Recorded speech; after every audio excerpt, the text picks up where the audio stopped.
Welcome to Up to No Good.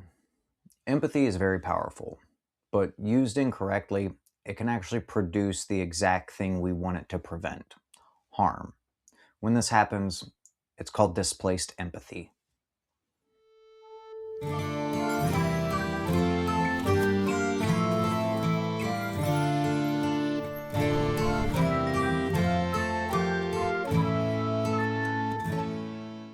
If you were to think of empathy, you would imagine extending your emotions to someone who's in pain, someone who's struggling or suffering. In the simplest terms, empathy is an emotion that produces the action of caring. But care requires limits, and without those limits, we end up sacrificing our own well-being for someone else's. And in extreme cases, our own emotions can be turned against us for purposes like manipulation. When this happens, we begin down a path of quiet self-destruction, where empathy can be turned into guilt, and that guilt can slowly erode our sense of self-worth. And the majority of us, on a very deep level, want to feel, believe, and act as if we're good people, and we are all striving to do our best to achieve whatever our idea of good is. But trying to be good can put us into a situation where it feels like we're forced to choose between selfishness and selflessness, where something has to be sacrificed. And while we've all been taught that selfishness is bad, it actually isn't if you stop to think about it. That's like saying that being self-sufficient is bad because you're not codependent. Selfishness done properly means that you're taking care of yourself first. And when you do that, you actually become a better human being, and you can give more authentically to the people that you care about. Whereas if you prioritize being what other people want you to be, or you give away all of your time, attention, effort, and energy to the point where you feel depleted and drained, what you're going to be giving in that situation is going to be less effective. Being selfish in this way actually leads to a better form of selflessness when it's needed. You rely on internal validation rather than external validation, and so you need less from other people and you can give more freely to other people. You start accepting yourself, so the rejection of others doesn't matter nearly as much. And you have a firm understanding of what your identity and beliefs are, so your own emotions can't be used against you as easily. And you become less susceptible to guilt-based manipulation, the kind of manipulation that preys on empathy. The same thing that can happen to us individually can happen to us collectively, or even as a society. When we practice displaced empathy instead of genuine empathy, we end up subjugating ourselves for someone else. We end up diminishing our own self-worth to make someone else feel more important, which in and of itself isn't a good thing. My value does not need to be diminished for someone else to feel good. Someone else's value does not need to be diminished for me to feel good. And this can all be bypassed with self-validation. The truth is that each of us has a value, and it's intrinsic to us. We are each valuable in our own meaningful way, and it doesn't have to be the same for each individual person or each individual group. We all contribute something to the greater collective that we belong a part of. But when we limit or diminish ourselves for someone else, it doesn't actually help anyone. It makes us feel worse, and it doesn't actually help anyone else improve in any meaningful way. Being self-sacrificial can be seen as a very profound virtue, but it does become harmful when we spend our lives being performative with our empathy, when we fixate on things that we can't control, and when we subjugate or diminish our self-worth for someone else. This isn't to say that you shouldn't care about things outside of your control. You should be aware of them. You should care about the causes that you care about deeply, and you should feel your emotions. If the emotional pain that it causes you to partake in this thing and it being out of your control causes you hardship, then you're just making your life worse with no real way of making it better.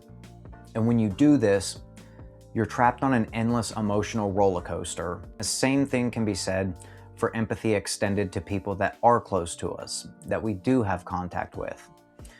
We can't force them to change. We can't make people feel genuinely valuable, and we can't make them have a sense of internal validation. Even in so much as this video, I can't force you to do any of this. All I can do is provide you with the insight, and the work is yours to do if you choose. But when it does come to your own life, there are some things you can do. Be mindful of the things that you pay attention to, because they shape how you feel about things. And if you're constantly experiencing things that are pulling your emotions into territory that you have no control over, it might be time to stop and reassess what you're paying attention to. If every time you go online, you're confronted with atrocities that are happening all over the globe, rather than things you actually enjoy and like to participate in, then your view of reality is going to be tainted by those atrocities. And when those horrors are front and center in your mind, and they're trending topics of today's headlines, every time you get online, there are always going to be people who try to co-opt your emotions for their gain. And this brings about the exact kind of manipulation that I was referring to earlier. So yes, feel your emotions deeply, care about causes very deeply, think your thoughts through fully. It's okay to be undecided on an issue. It's okay to even tune out and not pay attention to it. It's okay to be ignorant to some of the things that are going on in the world. If it makes your life better to just tune out from some of the noise, then do so. Be willing to prioritize your well-being over appeasing a crowd or even a person. And the boundary between empathy and displaced empathy is the line of where care turns into enabling. Sympathy is a drop of rain. When we see something that makes us feel bad, we recognize that it makes us feel bad, and we say, "I'm sorry you feel that way." It's something outside of us that briefly touches our internal state and brings about a sense of sadness. Empathy lasts a little bit longer. It's like a river. It flows through us and it lingers for longer than a moment, like the raindrop would. Empathy says that I feel your feelings, and because you are suffering, I am suffering too.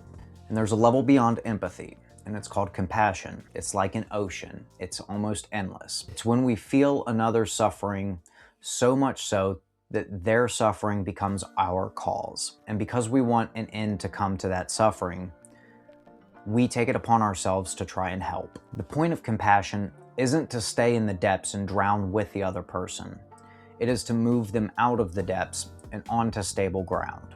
It's to help rise them out of the situation that they're in. And we can't help everyone. We can't fix every issue of the world. And we can't force people to change into something if they're not willing to. The best we can do is extend compassion to ourselves first, fix ourselves in whatever meaningful way we can, and then go be that person out in the world to try and do good, starting with ourselves and extending it outward. Even then, with the best intentions and the best toolkit to be able to help other people, some people will resist help. They just don't want to change, or maybe they're fearful and they don't know where to start. And the idea of change is just so overwhelming that they just stay complacent and they do the same thing. All we can do is be an example, a reference, and a useful resource in the event that somebody we care about does want to change. And we may not like it, but sometimes the most loving thing we can do, not just for someone else, but for ourselves, is to put distance between us.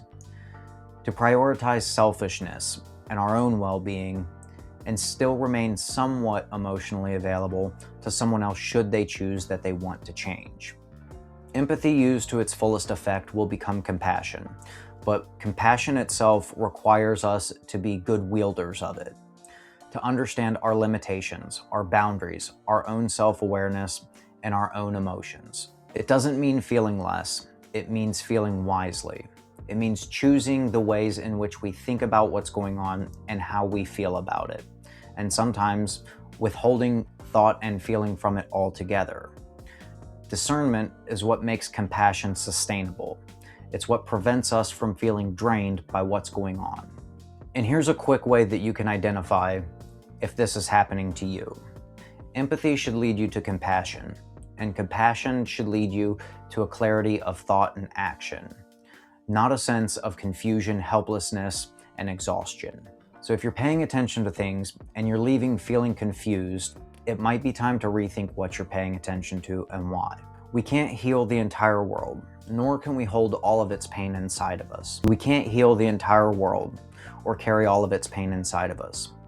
But what we can do is help ourselves and others in meaningful ways and transform the way that we carry our own pain.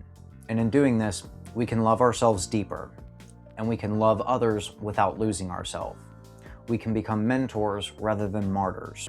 We can heal without having to stand in the flames of hell and being consumed along with those we care about. Prioritizing yourself isn't selfish, especially when the goal is to become a better version of you that you can share with other people.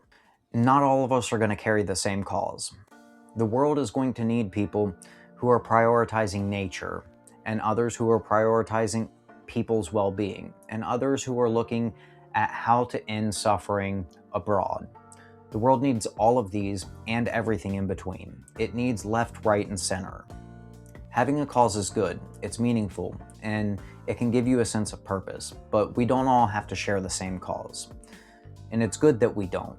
And just because you choose not to carry someone else's cause doesn't make you worth anything less. And I hope that you believe that. Until next time, always stay up to no good.